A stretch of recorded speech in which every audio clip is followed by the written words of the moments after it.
This episode of the Game Biz is brought to you by Netflix. For a free 30-day trial, head on over to netflix.com/GamebreakerTV.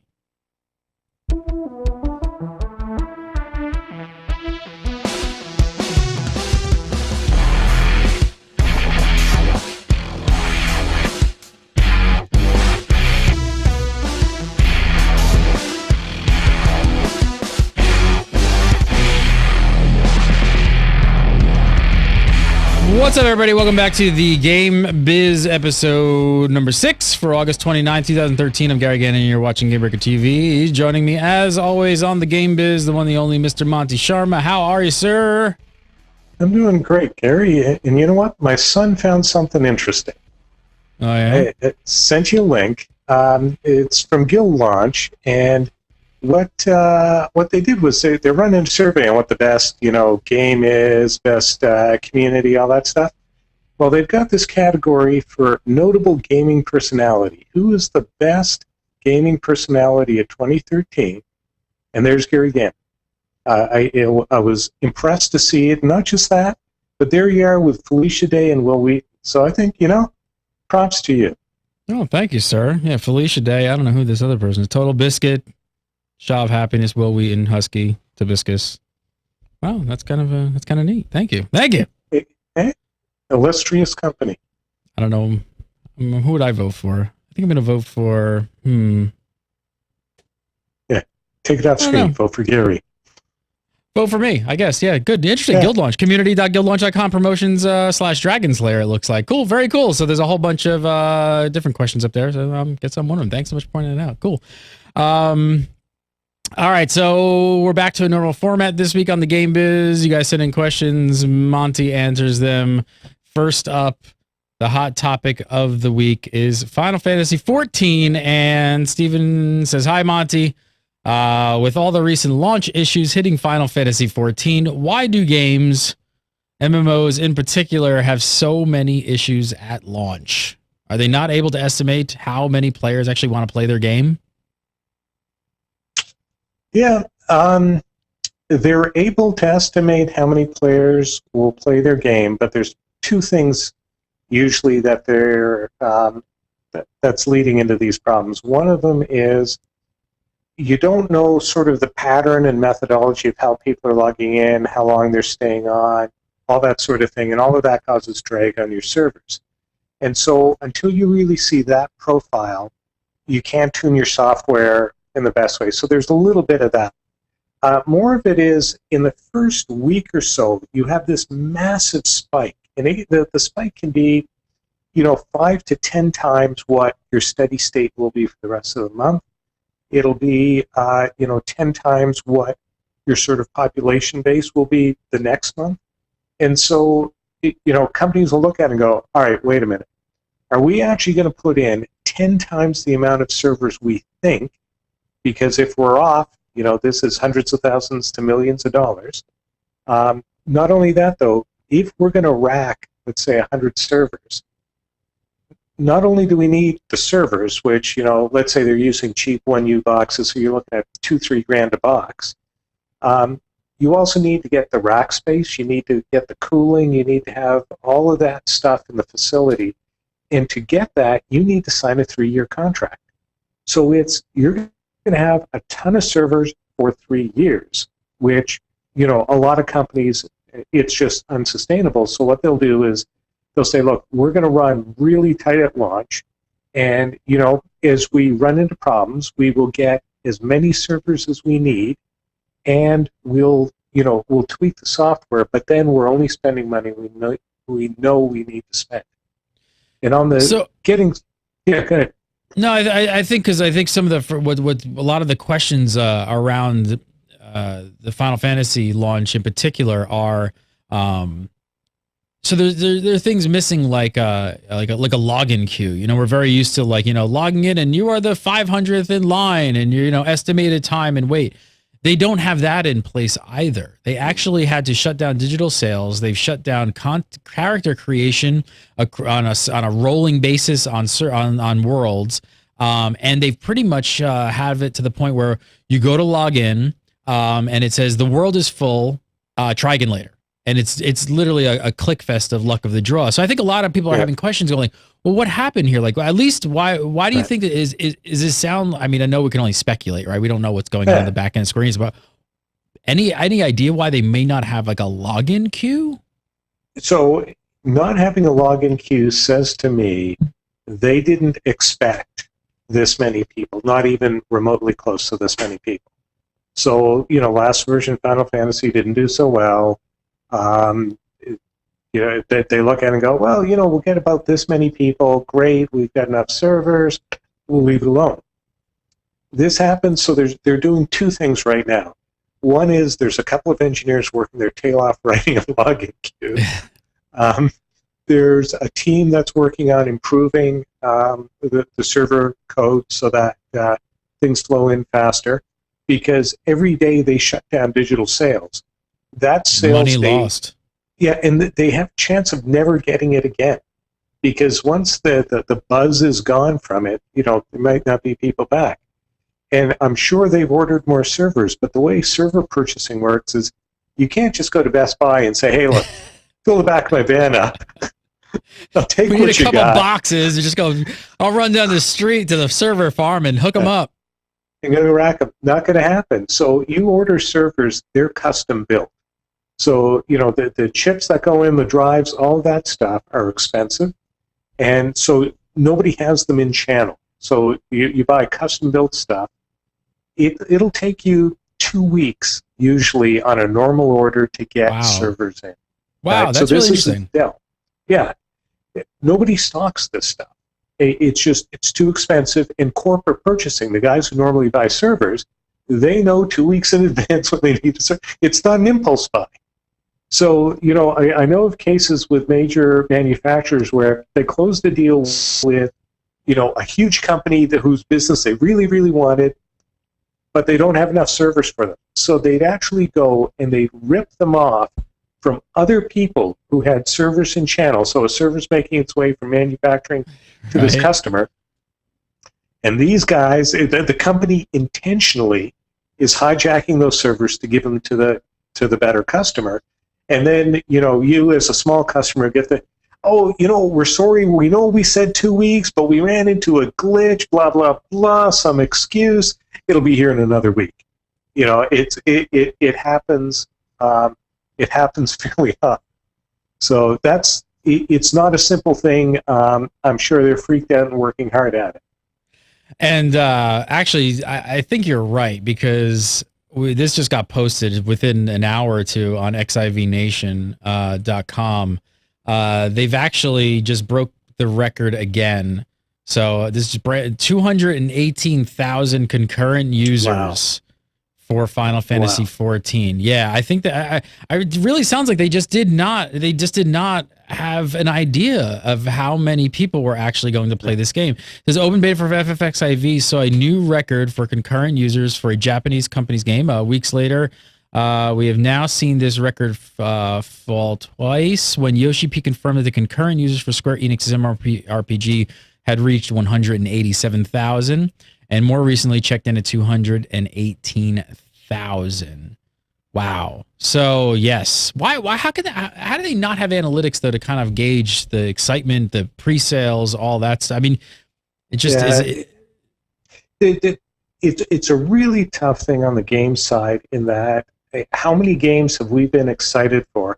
Hell, it happens with movies too, right? You're excited, this movie looks really cool, can't wait for it to come out. It comes out, you don't see it the first week, and then it's like, it's meh. Nobody really is that excited about it, and the whole thing tanks. Or you hit a different steady state. So I can entirely see that they look at it, they did their forecast, and they said, we're going to be here. And, that's a reasonable and it's an optimistic forecast, but this is what we're at. It goes out and everybody loves it. It gets really positive buzz. And I mean, just the interest in the show on Gamebreaker on Final Fantasy, and the interest is way up here. Well, that's kind of true. As a small litmus test, that's actually quite true, because we relaunched the show with kind of pretty low expectations, and then all of a sudden, like all these people showed up, and we were like, "Wow!" Like we did not expect this. So I could see the same thing happening on their end. Well, I mean, I'm sure this stuff's going to get worked out. It is. It's getting a lot of positive buzz on the gameplay side. When people are like able to play it, it's getting really good reviews. So, all right, let's move on. Next question. This one from Joey. Joey says, "Hey Monty, I'm pretty new to the industry. I am currently working as a QA tester at a game company and have been here for a little over a year. While I know I am secure in this position for a good while, there have been layoffs due to the company being low on revenue. Because I'm worried if this thing happens a lot in general at gaming industries, gaming companies, big or small." He says, "I want a family at some point, and the gaming industry seems so unstable sometimes. If I ever decide to leave the industry, where can I take my QA skills? Is the software industry a little more stable compared to games?" Yeah. Yeah. Sorry to say, the simple answer is yes. The gaming industry, and especially around QA, is inherently unstable. If you've got a major project going, once it launches, if you don't have, the ability to run multiple teams in parallel, you're going to have a lull. And in your lull, what do? You cut costs, you drop QA. EA used to do it every October and every March. They'd have a layoff, and it was essentially the QA teams that had prepped them for that, that set of launches. Are there any QA companies, outsource companies for QA that kind of just do this for game companies? There's some of that. I mean, and you'll get some. They're good at sort of validity testing. So let me run your game on all sorts of different hardware. Let me run it under network conditions and things like that. Although that's getting a little easier to do. I remember we built our own. We called it a mangler. It was essentially a box that simulated bad network conditions. So things like that you can outsource. But when it comes down to sort of the gameplay stuff, like JP was talking about a week or two ago, that you can't outsource. You need somebody who understands the game, who's talking to the game designers. And so there'll always be that. The biggest problem is what happens when the game goes live. You need a fraction of the QA you needed to ramp up, and so people get cut.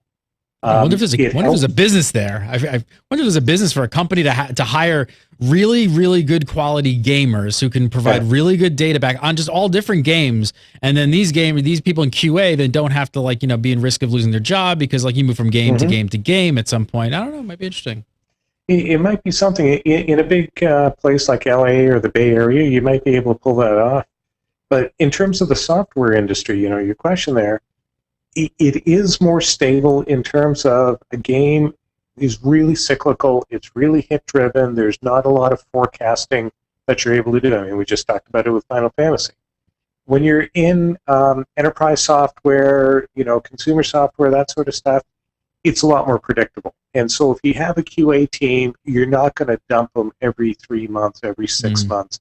When you have a release go out, because you know what's coming next, you know what you use them for, you might use them for other things. And so, I've seen this question, I've seen both sides of this question. It is hard when you're thinking about a family to be in an unstable industry. The people I know who are happiest with it have married well. Find yourself a spouse who has a solid, well-paying job, and then you've got some time. And then, you'll hit it, you get into a good game, it'll all work out. It's tough, though, especially if both of you work in the game industry. It gets really tough. So marry up and then live the dream. Okay, there's Monty's advice. All right, next up from Aaron Reinhardt. He says, which console are developers most looking forward to working on, the PS4 or the Xbox One? What are you hearing? So, until it's done, no one knows. But the sense right now is PS4 has got the edge. I mean, Sony looked at this and they said, after the PS3, where we tried to build this great consumer device that was all innovation and all of this, screw that. We're going to do what the fans want. We're going to do what developers want. And Sony was always a little easier to work with for developers. So Microsoft has a very rigid process. They have rigid rules on how you get things on to Xbox, how they go live, what you have to include in it. Sony's a lot more flexible in that, and they don't force you to do as many things as Microsoft does. So as a result, if you want to do something that's kind of innovative, you're going to see Sony easier to work with. So perfect example is Dust. So, it's no secret that CCP negotiated with both Sony and Microsoft on Dust. And, essentially they could not come to an agreement with Microsoft on how to launch this kind of a product. You saw it with Victor from Wargame just a few weeks ago, said, look, we're going to take World of Tanks to console, but we don't think Microsoft understands what it means to launch a free-to-play game like this. And it's how fast can you get an update through? If you think about, some of these things, it's kind of like the App Store. You see an app come out, it's got a horrible error in it. They come out, they tell you right away, don't use this. That needs to be fixed immediately. You need to get in the pipeline and ready out to players immediately. Right. And what happens is you still need 2-3 weeks to get through Apple. And that's just what it takes. And so Microsoft is much more in that boat. Sony has been easier to deal with. They've been more open about it. And so if we're to interpret what they've said so far as a strategy, then I think Sony's going to come off being the preferred choice for developers. All right, next up, this one from Jonesy. Jonesy says, is it worth doing a traditional business plan for a game? It seems like market research and the like is a waste of time. Thanks for all you guys do. Thanks for watching, Jonesy. Should they go and do the traditional route, business plan, the whole nine? Yeah, and so I haven't actually written a traditional business plan since 87, 88. I've started several businesses since then. A lot more of what people go to is you need a solid financial model. So how are you modeling the game? So, again, the fantasy example. How many users do you expect? What's the fall off going to be? All of that sort of stuff. The market analysis has to be there. I mean, one of the things that people really stink at is you say, tell me about your game. Oh, it's this world-building thing which is got this art style. Yeah, who's your target market? Oh, we think everybody's going to play it. Everybody, yeah, that's the wrong answer. No, it's not true. Not everybody plays Angry Birds. Not everybody plays Farmville. It's what's the analog that you're going up against. And so if you're doing an app, looking at something like App Annie and saying, okay, who are the big guys in this genre? How well are they selling? Who are the mediocre guys? I should aim as my high end to be what the mediocre is, right? That's a realistic estimation. So putting that together into a solid financial model and projections, that makes a lot of sense. Doing the 10, 15-page written plan, nobody does it anymore. You do a 10 to 12 slide deck, which hits all the relevant points, and that's what investors look for. I mean, geez, we raised $20 million on nothing but slide decks. So it's doable. There you go. All right, last up this week from Kenny B. He says, thanks for taking the time to answer all these questions. It is great help for someone just getting started. We are building a steampunk RPG. Really? I want to play it already. And we have had to build tools to manage quests, a combat system, and many other components. While we are still a long way from finishing our game, do you think we could make some money selling the tools we have built? Interesting question. Yeah, and that's a question just about every game developer has at some point in time. So for people who aren't familiar with sort of software development, you're going to build a lot of tools to build your game. So you'll build, a questing system. You'll build a combat system. You'll have all of these sort of systems developed. And when you develop them, you're usually thinking, and engineers like to architect it this way, how do we turn this into something that's reusable? Because our next game or our next expansion, we need to do that. So you've got this software, and people start thinking, well, gee, we need money now. The game slipped 6 months. What do we do? Do we roll this out as a product? And I think it really comes down to how you're financed and what the setup of your company is. Most people do it as a matter of desperation, and it fails. Our friends at Icarus went through it. Perpetual went through it. A number of game companies have gotten to the point they go, all right, we're going to try and sell this. The problem is even if you go to sell it, your product isn't ready for third-party use. Your documentation isn't there. Things aren't as smooth as they need to be. All that sort of stuff just isn't there. So you end up having a ton of work to do. And then as you do that ton of work, it's taking away from the game. You're still not making sales on the platform side. So if you don't have money, if you don't have substantial money backing you, you're not going to make it. You will fall into a gap of having burnt your resources. So the model becomes either cut the scope of your game, get the game out, and then polish your platform and try and put it out there, or abandon the game and focus on the platform. You can't do both. I mean, the only successful attempt at doing both I've heard of is Unity. Now, they did very well, but they're one of hundreds who, and they're the only ones who did well with it. They were working on a game didn't work out. Hey, this platform's decent. They got some traction. They had a different business model. They got something. But it is easy.